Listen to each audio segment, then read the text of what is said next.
یہ پھول دیکھا جائے تو یہ شاعری بھی ان کی ایسی ہی بہتی ہوئی ہے، رواں دواں اور ایسے ہی پھولوں کی طرح مہکتی ہوئی۔ یہ نام آپ نے رکھا تھا یا کسی نے تجویز کیا تھا؟ کیونکہ یہ نام ایسا لگتا ہے جیسے آپ کی شاعری کے لیے یہی نام ہونا چاہیے تھا۔ نہیں، میں نے خود ہی رکھا تھا، اور اس کے پیچھے کیوں رکھا تھا وہ یہ تھا کہ میں 1971 میں جب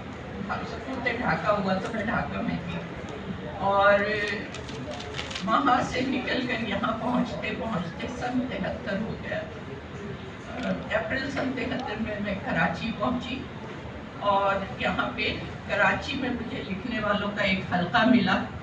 جس میں اقبال فریدی، ایوب خاور، ثروت حسین، اظہر عباس، شاہدہ حسن، پروین شاکر،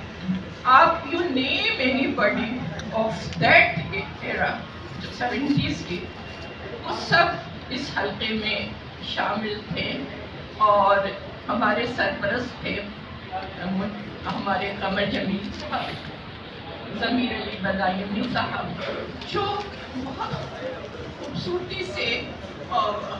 ہمارے شعور کی اور ہمارے ذوق کی